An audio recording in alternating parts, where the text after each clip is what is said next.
اللہم صلی علی محمد وعلی آل محمد وبارک وسلم۔ تمام سننے والوں کو السلام علیکم۔ سورۃ آل عمران آیت نمبر 92 سے 101 تک 101 تک۔ سب سے بڑی نیکی اور یہودیوں کے اعتراضات اس رکوع میں آئیں گے۔ اللہ تعالیٰ فرماتے ہیں اعوذ باللہ من الشیطان الرجیم بسم اللہ الرحمن الرحیم لن ہرگز نہ تنالو پہنچو گے تم البر نیکی کو۔ اللہ گیا نا تو نیکی بھی کوئی چھوٹی موٹی نہیں، بہت بڑی نیکی۔ حتیٰ یہاں تک کہ تنفقو خرچ کرو مما اس چیز میں سے جسے تحبون تم عزیز رکھتے ہو۔ مسئلہ یہ ہے، سب سے بڑی بات جو سمجھنے والی ہے کہ جس کو تم پسند کرتے ہو، جو تمہیں محبوب ہے، وہ چیز اللہ کے راستے میں خرچ کر دو تو نیکی بنے گی۔ اور وہ چیز جو ہے وہ کوئی ضروری نہیں بہت قیمتی ہو، وہ چیز تمہاری پسند کی ہے، تمہیں دل سے عزیز ہے تو تم اللہ کے راستے میں دے دو۔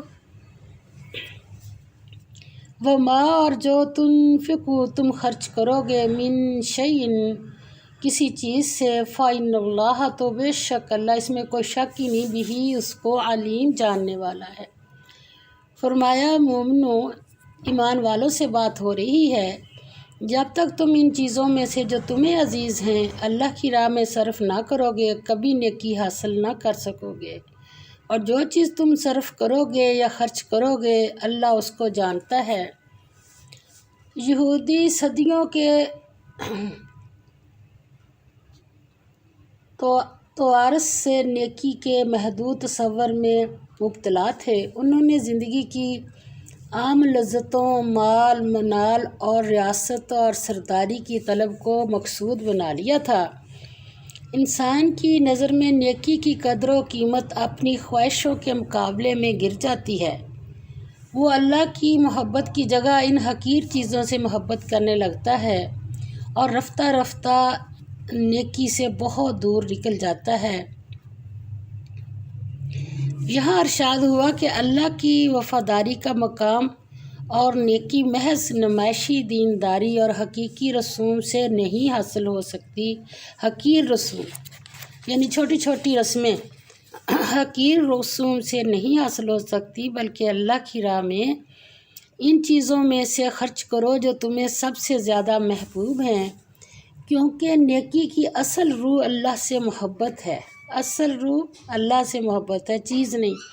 ایسی محبت کے رضا الہی کے مقابلے میں دنیا کی کوئی چیز عزیز نہ رہے۔ سب سے بڑی نیکی مال دولت کا اللہ کی راہ میں خرچ کرنا ہے۔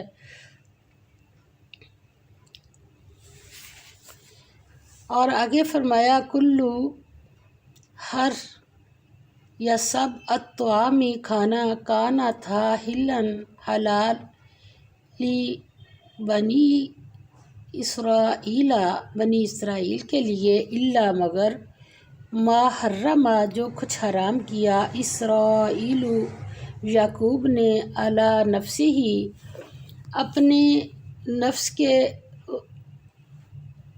من قبل اس سے پہلے ان یہ کہ تنزل نازل کی جاتی تورات، یعنی یہ بات کب کی ہے جب ابھی تورات نازل ہوئی بھی نہیں تھی۔ قل کہہ دو فأتو پس لاؤ تم بالتوراتی تورات فاتلوہا پھر پڑھو اس کو ان کنتم اگر ہو تم صادقین سچے۔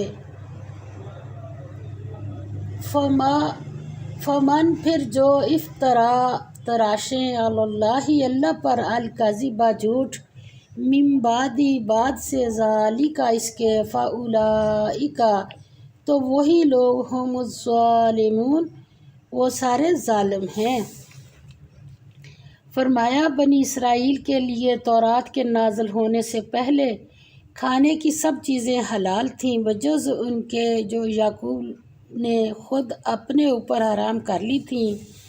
کہہ دو کہ اگر سچے ہو تو تورات لاؤ اور اسے پڑھو، یعنی دلیل پیش کرو۔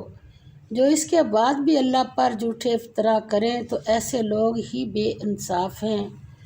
اور یہ بات حضور صلی اللہ علیہ وسلم کی تعلیمات پر جب یہود کوئی اصولی اعتراض نہ کر سکے تو انہوں نے پھر یہ سوال کیا کہ جو چیزیں بنی اسرائیل کی شریعت میں حرام تھی وہ اسلام میں حلال کیسے ہو گئیں؟ تو اللہ نے اس کا جواب دیا، فرمایا تورات نازل ہونے سے پہلے کھانے کی تمام چیزوں کو حضرت ابراہیم علیہ السلام سے لے کر حضرت موسیٰ علیہ السلام تک تمام انبیاء نے حلال سمجھا تھا۔ جب تورات نازل ہوئی تو بعض چیزوں کا استعمال روک دیا گیا۔ یہ اس لیے نہیں کہ وہ حرام تھی، بلکہ یہودیوں کی بے لگام مشگافیوں کی اصلاح کے لیے ضروری ہوا کہ روک ٹوک میں سختی کی جائے۔ جن چیزوں کو تم حرام سمجھ بیٹھے وہ حرام نہ تھیں، بلکہ وہ خود بنی اسرائیل نے حرام قرار دے رکھی تھیں۔ حضرت ابراہیم علیہ السلام کی شریعت میں ہرگز حرام نہ تھیں۔ اور آگے فرمایا کل کہہ دو سودا کا سچ فرمایا اللہ نے، فتبعوا سو پیروی کرو تم ملت ابراہیم دین ابراہیم کے حنیفہ، جو کون تھے؟ سب سے بے تعلق ہو کر، وما اور نہیں کانا تھا وہ من المشرکین مشرکوں سے۔ فرمایا کہہ دو کہ اللہ نے سچ فرما دیا، پس دین ابراہیم کی پیروی کرو جو سب سے بے تعلق ہو کر ایک خدا کے ہو رہے تھے اور مشرکوں سے نہ تھے۔ فرمایا تورات نازل ہونے سے پہلے کھانے کی تمام چیزوں کو حضرت ابراہیم سے لے کر حضرت موسیٰ تک تمام انبیاء نے حلال سمجھا تھا۔ جب تورات نازل ہوئی تو بعض چیزوں کا استعمال روک دیا گیا۔ اور دوسرا اعتراض یہ تھا کہ اگر قرآن کی راہ حضرت ابراہیم علیہ السلام اور ان کی اولاد کی راہ سے مختلف نہیں ہے تو کیوں بیت المقدس کی جگہ خانہ کعبہ قبلہ قرار دیا گیا؟ حالانکہ تمام انبیاء بنی اسرائیل بیت المقدس کو قبلہ تسلیم کرتے رہے۔ اس کے جواب میں اللہ تعالیٰ نے فرمایا گیا کہ اللہ کی پہلی عبادت گاہ جو حضرت ابراہیم علیہ السلام نے تعمیر کی وہ خانہ کعبہ ہے، یہی تمام دنیا کے لیے ہدایت کا مرکز ہے۔ پھر بیت اللہ کی تعمیر کے 40 سال بعد حضرت اسحاق نے بیت المقدس کی بنیاد رکھی اور اس کی تکمیل کی۔ کئی صدیوں کے بعد حضرت داؤد علیہ السلام سلیمان علیہ السلام کے زمانہ میں ہوئی۔ اور فرمایا انا بے شک اولا پہلا بیتن گھر وضیع جو بنایا گیا للناسی لوگوں کے لیے، للذی وہ ہے جو بی بکتن مکہ میں، مبارکن بابرکت، وہدن اور موجب ہدایت، کس کے لیے؟ للعالمین تمام جہانوں کے۔ فرمایا پہلا گھر جو لوگوں کے عبادت کرنے کے لیے مقرر کیا گیا تھا وہی ہے جو مکے میں ہے، بابرکت اور جہان کے لیے موجب ہدایت۔ بابرکت کیا ہے برکات اس کی؟ جو بیت اللہ کے مخصوص یعنی حج عمرہ، مگر دوسری عبادات کا درجہ بیت اللہ میں بڑھ جاتا ہے۔ آپ صلی اللہ علیہ وسلم نے فرمایا گھر میں نماز پڑھیں تو 1 نماز کا ثواب، محلے کی نماز میں جا کے نماز پڑھیں تو 25 نمازوں کا ثواب یا 27 بھی آتا ہے، اور جامع مسجد میں پڑھیں تو 500 نمازوں کا ثواب، مسجد اقصیٰ میں پڑھیں تو 1000 نماز کا ثواب ایک کے بدلے، اور مسجد نبوی صلی اللہ علیہ وسلم میں اگر نماز پڑھیں تو 50,000 نمازوں کا ثواب، اور مسجد حرام یعنی خانہ کعبہ میں ایک نماز کا 1,00,000 کا ثواب ملے گا۔ صحیح طور پر جو حج کرے گا اتنا پاک ہو جائے گا جیسے ابھی ماں کے پیٹ سے پیدا ہوا۔ یہ ہے برکات۔ اور کیا ہے اس میں؟ اس میں آیات نشانیاں ہیں، بینات کھلی کھلی۔ کیا ہے؟ مقام ابراہیم، مقام ابراہیم وہ بڑی اہم ایک نشانی۔ ومن اور جو کوئی داخل ہوا اس میں، کانا ہو گیا آمناً با امن۔ کہتے ہیں کہ وہاں کسی کو قتل کر کے بھی کوئی پھر رہا ہے نا اندر، تو اس کو وہاں نہیں کوئی پکڑ سکتا جب تک وہ باہر نہ آئے گا۔ یہ اتنا ہے، جو بیت اللہ میں داخل ہو گیا اب اسے کوئی نہیں پکڑے گا۔ اور وللہ اور اللہ کے لیے، علی الناس لوگوں پر، حج البیت حج اس گھر کا، من جو استطاع مقدور رکھے، الیہ اس تک، سبیلا راستے کی، ومن اور جو کوئی کفرا نہ مانے نہ تعمیل کرے، فإن اللہ تو بے شک اللہ، غنی بے پرواہ، عن العالمین تمام جہانوں سے۔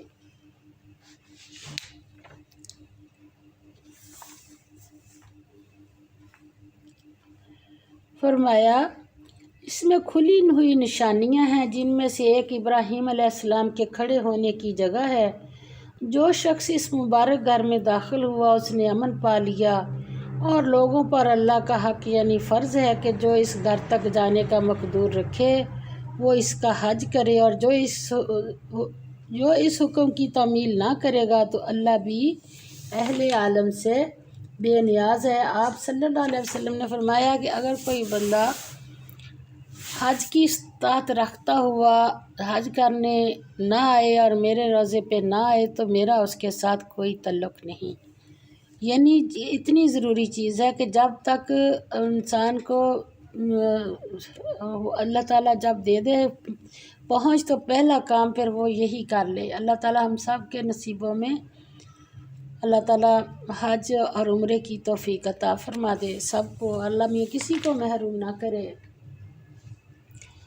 آگے اللہ تعالیٰ فرماتے ہیں، قل کہہ دیں آپ، یا اہل الکتاب، اہل کتاب، لما کیوں، تکفرون انکار کرتے ہو تم، بآیات اللہ نشانیوں سے اللہ کی، واللہ اور اللہ، شہید گواہ یا باخبر ہے، اللہ پر ما تعملون جو تم عمل کرتے ہو۔ فرمایا قل کہہ دیں آپ، یا اہل الکتاب، اہل کتاب، لما کیوں، تصدون تم روکتے ہو، عن سبیل اللہ اللہ کی راہ سے، من ان کو جو آمنا ایمان لائے، تبغونہا تم چاہتے ہو اس راہ میں، عوجاً کجی، وانتم اور تم شہداء واقف ہو، وما اللہ اور نہیں اللہ، بغافل بے خبر، اما اس سے جو تعملون تم کرتے ہو۔ فرمایا کہو اہل کتاب، تم اللہ کی آیتوں سے کیوں کفر کرتے ہو اور اللہ تمہارے سب اعمال سے باخبر ہے۔ کہو کہ اہل کتاب، تم مومنوں کو اللہ کے رستے سے کیوں روکتے ہو، اور باوجود یہ کہ تم اس سے واقف ہو اس میں کجی نکالتے ہو، اور اللہ تمہارے سب کاموں کو دیکھ رہا ہے۔ اے اہل کتاب، تم برحق صداقت کی تمام باتیں واضح ہو گئی ہیں۔ اہل کتاب، تم پر حق و صداقت کی تمام باتیں واضح ہو گئی ہیں، پھر تم نہ صرف خود ایمان نہیں لاتے بلکہ لوگوں کو بھی راہ حق سے روکتے ہو۔ مسلمانوں سے فرمایا جا رہا ہے، یہود و نصارہ کی گمراہیوں میں تمہارے لیے درس عبرت ہے، تم ان کے طریقوں سے اپنے دل و دماغ کو بچا کر رکھو۔ اگر تم نے ان کی خواہشوں کی پیروی کی تو کیا ہوگا؟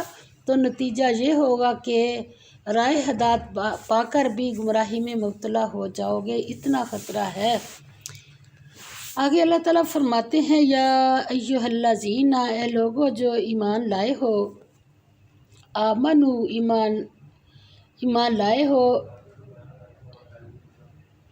ان تطیعوا اگر تم کہا مان لو گے، فریقاً کسی فریق کا، من الذین ان لوگوں میں سے، جن کو اوتو دیے گئے الکتاب کتاب، یعنی فریق کون کون سے؟ یہودی بھی ہو سکتے ہیں اور نصارہ بھی، دونوں فریق جن کو کتاب ملی ہے، کیا کریں گے؟ یا ردوکم، وہ پھیر دیں گے تم کو، بعد ایمانکم، ایمان لانے کے تمہارے، کافرین، حالت کفر میں اتنا خطرہ ہے، وہ کئی فار، کیوں کر تکفرون، کفر کرو گے تم، وانتم، حالانکہ تم، تتلا، پڑھی جاتی ہے، علیکم، تم پر، آیتیں اللہ کی، وفیکم، اور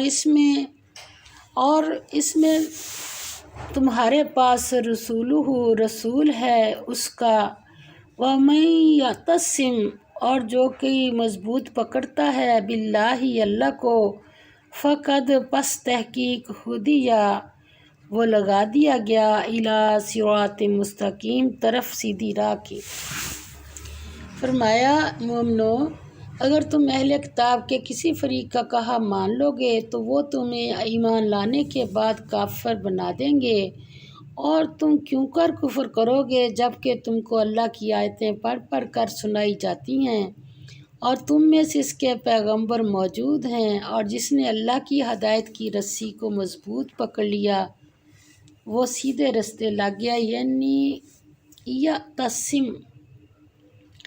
اللہ کی رسی کیا چیز ہے جس کی وضاحت نبی پاک صلی اللہ علیہ وسلم نے خود فرمائی کہ اللہ کی رسی قرآن پاک ہے۔ مسلمانوں، تمہارے لیے کفر و باطل کی نظریات کی طرف جانے کا اب کوئی موقع نہیں، جب کہ تمہارے پاس قرآن اصلی شکل میں موجود ہے، اور حضور صلی اللہ علیہ وسلم کی پاکیزہ زندگی اور ان کی تعلیمات تم تک پہنچ چکی ہیں۔ ان ہدایت اور تعلیمات کا دامن مضبوطی سے پکڑو، تمہیں دنیا کی کوئی قوم راہ راست سے نہیں ہٹا سکتی۔ اب تمہارا فرض ہے کہ تم تمام دنیا کے انسانوں کے لیے راہ راست کے مشعل راہ بردار بن کر اس کا فریضہ ادا کرو، کیونکہ امت مسلمہ کا فریضہ یہی ہے کہ وہ اللہ کی بات کو خود بھی عمل کرے اور اپنے دوسرے مسلمان بہن بھائیوں اور تمام دنیا کے انسانوں تک اس کو پہنچائے۔ وآخر دعوانا الحمد للہ رب العالمین، آمین یا رب العالمین۔